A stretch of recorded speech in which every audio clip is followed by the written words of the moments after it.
안녕하세요. 파산관계인 홍익표 변호사입니다. 이번 시간에도 지난 시간에 이어서 86번 도산판례 백선입니다.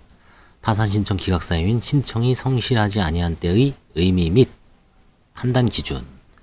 지난번에는 그 파산 신청 기각 사유인 남용에 대해서 이제 배웠는데, 이번에는 신청이 성실하지 않은 때는 어떤 기준으로 보는지 서경환 원장님이 이제 우리나라 면책 1호죠. 면책 1호를 선고하신 분입니다. 언제? 1998년인가 99년. 그때는 서울중앙법원이죠. 중앙법원. 민사 50부. 지금처럼 파산부가 따로 없었습니다. 파산부는 아마 2000년도, 98, 99년, 2000년도에 아마 이제 독립된 걸로 아는데, 저희는 이제 99년이니까 연수원 때였네요. 그쵸? 이분은 그때 우리나라에서 이제 면책 1호를 선고하고, 그 이후에도 계속 도산부에 많이 근무하시고, 지금 현재는 원장까지 하고 계십니다.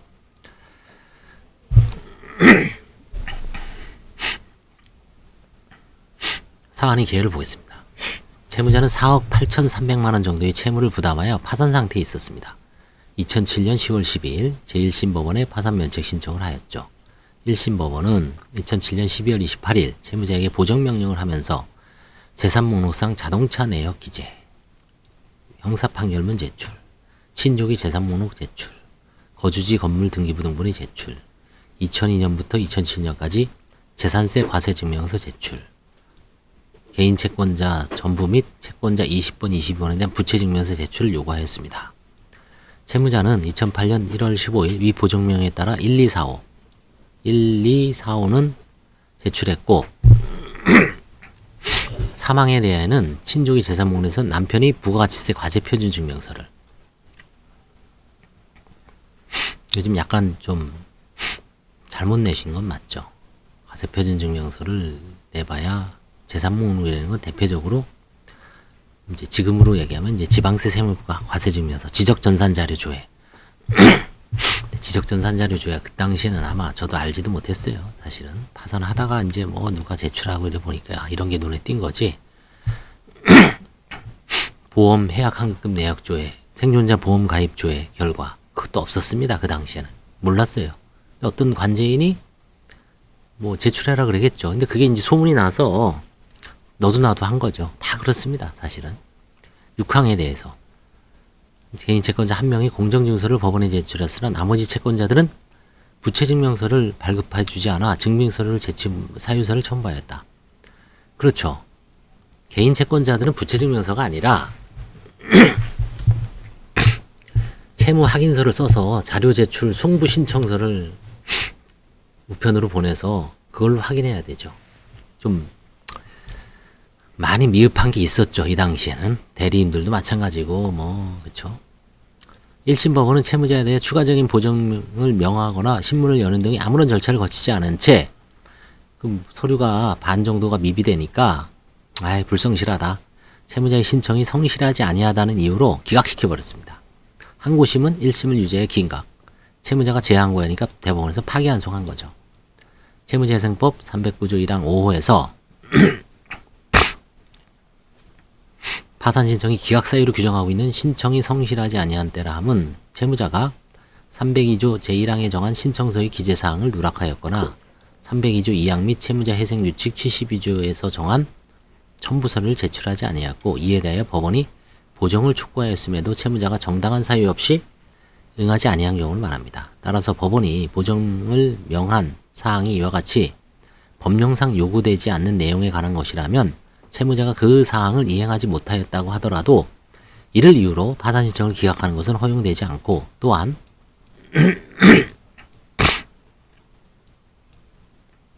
채무자가 법원의 보정 요구에 일단 응한 경우에는 그 내용이 법원의 요구 사항을 충족시키지 못하였다 하더라도 법원이 추가적인 보정 요구나 신문 등을 통하여 이를 시정할 기회를 제공하지 아니한 채 곧바로 파산 신청을 기각하는 것은 허용되지 않는다. 그렇죠. 여기서 보면 친족의 재산 목록은 그 부가세 증명서가 아니다.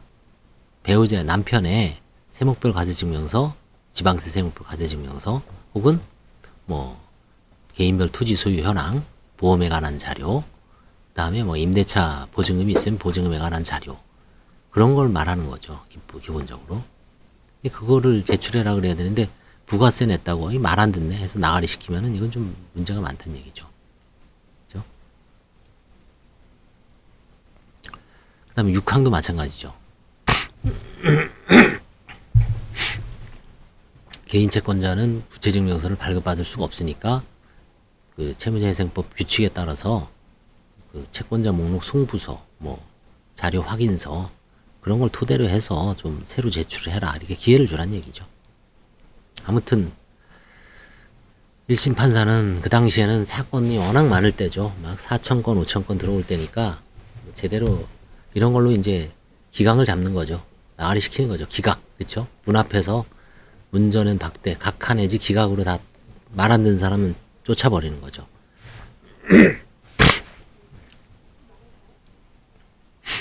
아무튼 그때는 그런 사항이었습니다.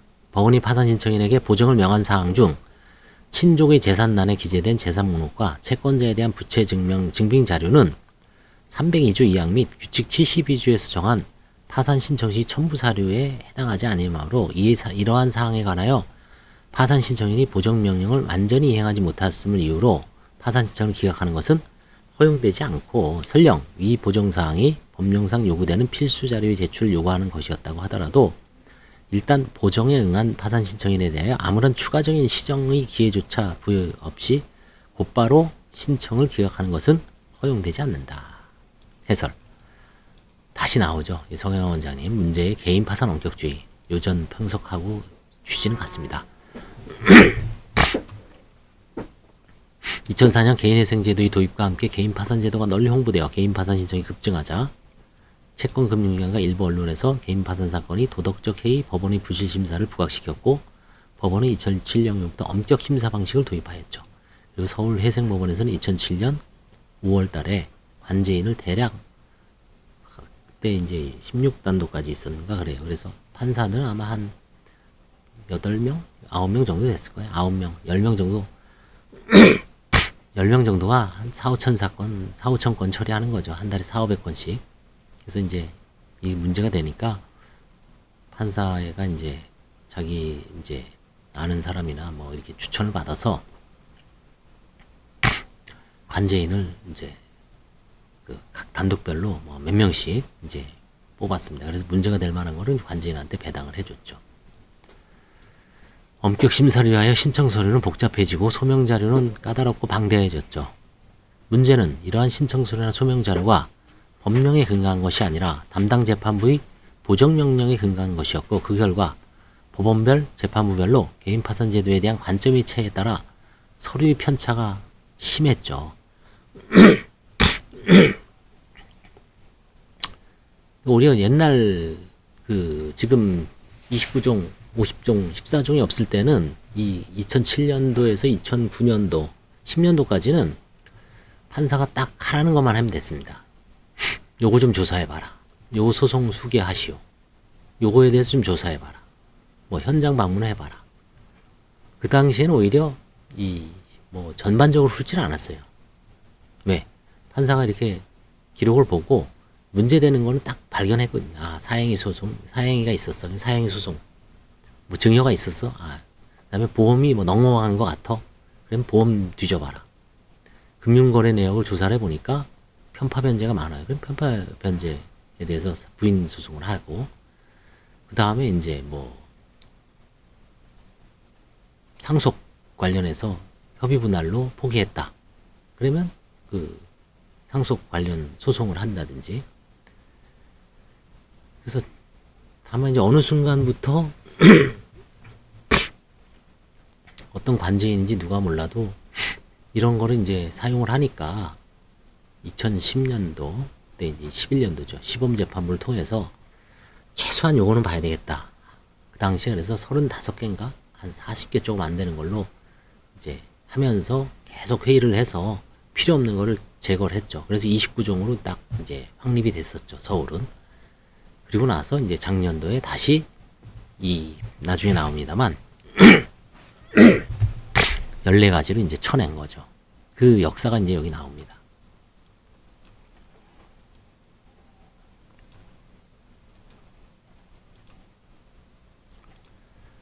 재판부의 보정 명령에 불응하면 신청이 불성실하지 아니한다는 이유로 파산 신청을 기각한 사례가 이제 일반화되었죠. 그렇죠? 말 안 듣는다. 그렇죠?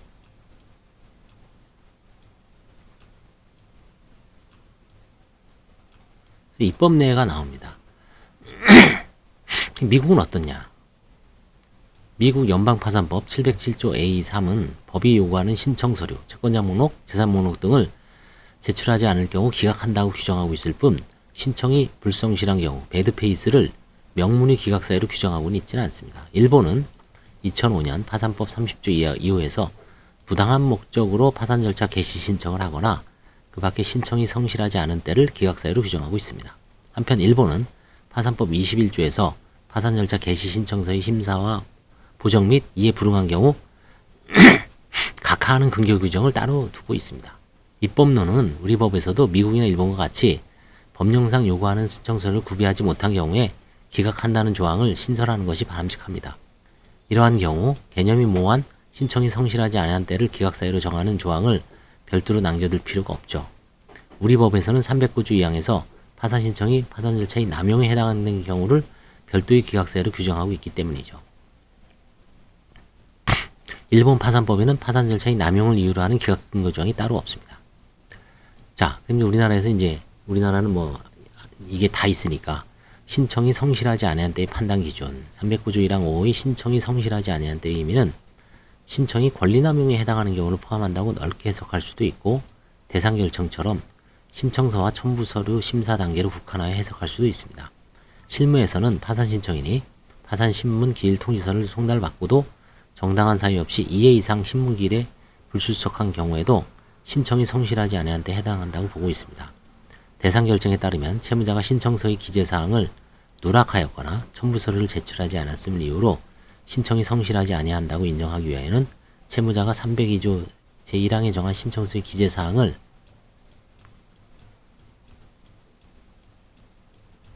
누락하였거나 302조 2항 및 규칙 72조에서 정한 첨부서류를 제출하지 아니하였고 이에 대하여 법원이 보정을 촉구하였음에도 채무자가 정당한 이유 없이 응하지 아니한 경우에 합니다. 302조 2항 및 규칙 72조에서 정한 첨부서류는 뭐가 있냐? 채권자 목록, 재산 목록, 채무자의 수입 및 지출에 관한 목록, 호적 등본, 주민등록 등본, 진술서입니다. 뭐 가족 얘기 안 나와요. 친족 얘기 안 나와. 그렇죠? 대상 결정에서는 1심 법원이 보정을 명한 사항 중 친족 재산 목록과 채권자에 대한 부채 증빙 자료는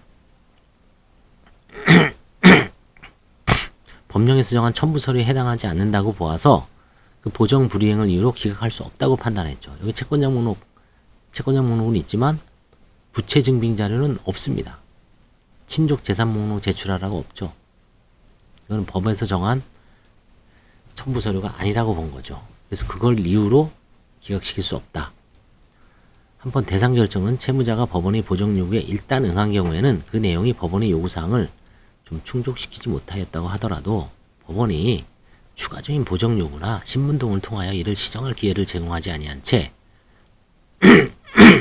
곧바로 파산 신청을 기각하는 것은 허용되지 않는다고 판시하였습니다. 이는 도산상 대일은 채무자의 특수성, 일단 주거가 불안정하고 법률 전문가의 조력을 받기 어려운 상황에 있음을 고려할 때 신청이 성실하지 아니한 때를 이유로 하여 파산 신청을 기각하기 위해서는 채무자에게 추가적인 시정 기회를 제공하고 신중하게 판단한 것이 바람직하다는 대법원의 의지가 담긴 판시라고 볼 수 있습니다. 그렇죠? 채무자들은 사실 뭐 질병도 있고 장애도 있고 일단 정신적으로 피폐해 있죠. 가정도 깨지고 그렇죠? 심신, 육체적, 정신적 상황이 말이 아닙니다. 사실은 경제적 파탄이 모든 그 어떤 인생 파탄으로 이어지죠. 그런 비상 상황이기 때문에 그런 특수성을 고려해서 채무자가 정상적으로 범생처럼 그렇죠? 정상적인 사회인인데 뭘 해라 그랬으면 안 하면 저거겠지만 이런 좀 어려운 상황을 감안을 해서 일단 늦죠. 그렇죠? 늦으면 뭐 짜증은 나지만 기회를 줘라. 그래도 서류를 갖고 왔으면 마음에 안 들죠. 전문가 입장에서 봤을 때는 탁탁탁탁 변호사나 법무사를 선임해서 탁탁탁탁 갖춰 들어오는 사람. 지금이야 이제 많이 뭐 좋아졌죠. 그 당시 상황을 말하는 겁니다. 2007년 초창기, 그렇죠? 사건 뭐 수천 건씩 들어오고, 그렇죠? 그래서 종래 보정명령으로 광범위한 첨부 서류의 제출을 요구하고 이에 불응할 경우 바로 파산 신청 기각하던 하급심 실무는 이 대상 실무로 커다란 변화를 겪게 됐습니다. 그래서 친족의 재산에 관한 사항, 대상 결정에서 채무자 본인이 아닌 친족의 재산 목록은 법령에서 정한 첨부 서류에 해당하지 않는다고 보아서 그 보정 불이행을 이유로 기각할 수 없다고 판단하였습니다. 대상 결정의 취지를 이어받아 대법원은 채무자의 모친의 재산에 관한 사항이나 채무자의 명의 아파트의 분양대금 출처에 관한 사항은 법령상 요구되는 신청서의 기재사항이나 첨부 서류에 해당하지 않는다고 판시하였습니다. 관련하여 채무자가 법원에 대하여 그 재산 상태에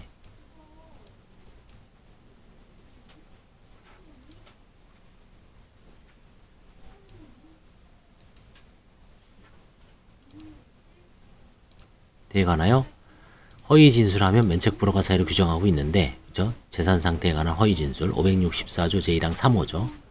채무자의 친족 등이 보유하는 재산은 채무자의 재산이라고 볼 수 없으므로 채무자가 이러한 친족 등의 재산 상태에 관하여 허위 진술하였다고 하여 위 조항에서 정한 면책 불허가 사유에 해당한다고 볼 수 없다는 판례도 있습니다.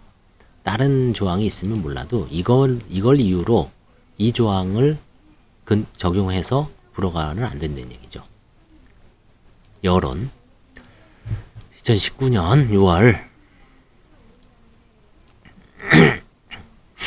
법원 행정처에 설치된 회생파산위원회가 있습니다. 구인의 의원, 예전에 이 책을 쓴 오수근, 이 책이 쓴 분이 아니라 이 책을 나오게 계기가 된 오수근 교수님이 위원장이었고 지금 다른 분일 겁니다. 그래서 회생파산위원회 교수 몇 분, 변호사 몇 분, 그다음에 이제 판사 몇 분, 이렇게 해서 이제 각 직역에서 파산 회생에 대해서 학식과 경험, 실무 능력이 검증된 분들이 이제 9명이 위원회에 있어서 주요 정책에 대해서 대법원에 건의하고 1년에 한 번씩 이제 회의를 합니다. 그래서 그 당시에 회생파산위원회에서 개인 파산 신청 서류 간소화를 권고하는 건의문을 채택하였고, 이때부터 이제 간소화 노력이 계속 있었죠. 2019년 6월부터. 그래서 서울회생법원에서는 태스크 TF팀을 만들어서 관제인, 신청 대리인 쭉 해서 이제 법원, 아마 원장님이 그때 수석부장님이었는데 직접 그 위원회를 만들어서 이제 한 걸로 알고 있습니다. 그때 참여한 변호사님이 제가 아시는 분인데 후배님인데, 그때 이제 저한테도 막 물어보더라고요. 이거 어떻게 했습니까? 그래서 저도 이거는 없애고 이거는 하는 게 낫지 않냐. 그래서 지적전산 자료를 없앴어요. 저는 그거는 필요 없다. 현행법상에서는 세목별 과세증명서가 있기 때문에 세목별 과세증명서를 날짜 연도를 딱 특정하면은 모든 재산 무관할로 전국관할로 해서 다 나오는데, 지적전산 자료 조회는 현재 재산이 있느냐 없느냐만 특정되는 거기 때문에 굳이 채무자는 필요 없다. 상속재산이나 배우자 재산을 추적하는 데는 일리가 있습니다만 채무자는 세목별 과세증명서만으로 충분하다. 그거 하나 없애자. 그래서 그거 없어졌더라고요. 나중에 보니까 제 말대로. 근데도 여전히 요구하는 변호사들 많아요. 좀 문제가 있죠, 사실은. 좀 서류들 사실 관제인이 냉철하게 십년 이상 관찰해 보면 필요 없는 서류나 이런 건 알 수가 있습니다. 아무튼 그때 이제 해서 이때 이제 여름부터 회의가 있었을 거예요. 이런 건의가 있어서. 그래서 2020년, 2019년 가을에 열심히 이제 해서 2020년 그렇죠? 2월 달부터 그렇죠? 1월 20일부터 나오네요. 그렇죠? 채택하여 대법원은 전국 도산 담당 판사 간담회를 개최 개인 파산 및 면책 신청 사건의 처리에 관한 예규를 개정하였습니다. 그래서 예규를 개정했고 2020년 1월 20일부터 시행된 개정 예규에서 개인 파산 및 면책 신청서의 표준 양식을 정비하고 법원별로 서울은 29종이었죠. 29종도 이거 제가 그때 시범재판부 할 때 관여했습니다만, 그렇죠? 이거 시범재판부 및 나중에 이제 시범재판부 때는 35종이었고 정식으로 이제 출범할 때 그때에도 이제 추리는데 관여했죠. 어떤 법원은 50종, 60종입니다. 아주 예를 들어서 자동차만 하더라도 우리는 자동차 등록 원부만 필요하다. 자동차 등록증까지 요구하는 데가 있어요. 그 다음에 자동차 보험증권까지 요구하는 데가 있어요. 그 다음에 해약환급금 내역에서도 보험증권 사본까지 요청하는 데가 있습니다. 다 사실 필요 없거든요. 생존자 보험가입 내역 조회 결과서하고 유지실효 해지, 거기다 환급금 내역서만 있으면 되고, 그 다음에 보니까 뭐 손해보험 중에 뭐 주말 휴일 상해 이런 거는 다 필요도 없죠. 그쵸? 그래서 다 빼줬죠. 생명보험 위주로 해라. 아무튼 29종, 서울은 29종에서 이르던 서류를 14종으로 간소화했습니다. 이게 서울이 아니라 전국적이에요. 왜냐면 예규에 따라서 표준 양식을 정비한 거기 때문에 전국 법원 들어갈 때 일단 14종으로 간소해서 내도 됩니다. 춘천이든 뭐 수원이든 의정부든. 다만 아직도 현 지역 법원에서는 그 기존에 뭐 수원 같은 경우 54개인가 그 계속 유지하고 있죠. 서울처럼 이렇게 과감하게 쳐내질 못하고 있습니다. 불안하다는 얘기죠. 관제인도 불안하고 법원도 불안하고. 근데 14종으로 한다 그래서 관제인을 믿어야죠. 관제인이 나름대로 노하우가 있으니까 그동안 쌓인 축적된, 그죠? 10몇 년 했잖아요. 16년, 그죠? 20년 한 분도 있고 절반 이상이 10년 이상 했기 때문에 충분히 그 채무자가 이 법을 뚫고서 좀 요령으로 아니면 부당한 목적을 내세워서 파산 면책을 받으려는 시도는 다 좌절시킬 수 있죠, 사실은. 14종으로 이제 간소화했습니다. 종전에 파산관제인이 관행적으로 요구하던, 그쵸, 배부자, 제가 늘 얘기하죠. 부모, 배우자, 자녀, 배부자. 이거 다 컷시켰죠. 필요할 때는 하라. 필요할 때만. 뭐 예를 들어서 부모가 작년에 돌아가셨어. 그래? 그럼 상속이 있을 가능성이 있잖아요. 그러면 그때 세개 띄워오라고 요구하죠. 말소자 초본. 그 다음에 돌아가신 분의 3년간 세목별 과세증명서. 그 다음에 뭐 지적전산 자료. 그죠? 세 개만 딱 갖고 오면 사망일자 나오고, 사망 당시에 돌아가신 분이 재산이 있었는지 없었는지 나오고, 세목별 과세증명서에 재산세가 부과되죠. 아, 그러면 2차로 이제 등기부등본을 띄워오라고 할 수도 있지만 관제인이 직접 띄죠. 이제 띄고 그 다음에 너는 호적 재적 등본 띄워와라. 부모님 그 몇 형제인지 가족관계 증명서. 그래서 상속지분 딱 계산하고 끝이죠. 지적전산 자료는 혹시 뭐 아직 있는지 없는지는 뭐 그거는 이제 플러스 알파지만 뭐 그렇게 아까 지적전산 자료는 채무자권 없애도 이건 띄워오라고 할 수도 있죠. 그럼 끝나죠. 상속. 배우자 이혼했어요. 1년 전에. 뭐가 재산 분할 있는지 없는지 띄워와라. 말 안 들으면 사실 조회해라. 자녀. 뭐 이렇게 해봤더니 자녀 명의로 뭔가 갖고 있는 느낌이 있어. 아니면 뭔가 근거가 있어요. 그렇죠? 그래서 물론 뭐 셀 수도 있죠. 일부. 완벽치는 않습니다. 세상에. 셀 수도 있지만 기본적으로 장벽을, 엄청난 장벽을 쳐놓고 야 파산 들어와라. 이거보다는 장벽을 다 낮추고, 그렇죠? 그러면 이제 사람들이 아 그래도 희망이 보이죠. 초등학교 때 그 이런 저 뭐죠? 뜀틀 같은 거 하잖아요, 그렇죠? 근데 3단 정도면 누구나 다 하는데 이제 4단, 5단, 6단 들어가면 능력 있는 선수만, 능력 있는 학생만 뛸 수 있죠. 처음부터 한 6단, 7단 정도 해놓고 들어가 하면은 뭐 몇 명 못 뛰죠. 그렇죠? 시도도 하기 어렵죠. 왜? 걸려 넘어질까봐. 그렇죠? 그래서 처음에는 그냥 지금은 말하자면 한 1단 정도만 넘어. 1단이나 2단 정도 나서 누구나 다 도전이라도 해볼 수 있죠. 그래서 장벽을, 뜀틀 장벽을 낮췄다고 생각을 하시면 됩니다. 감사합니다.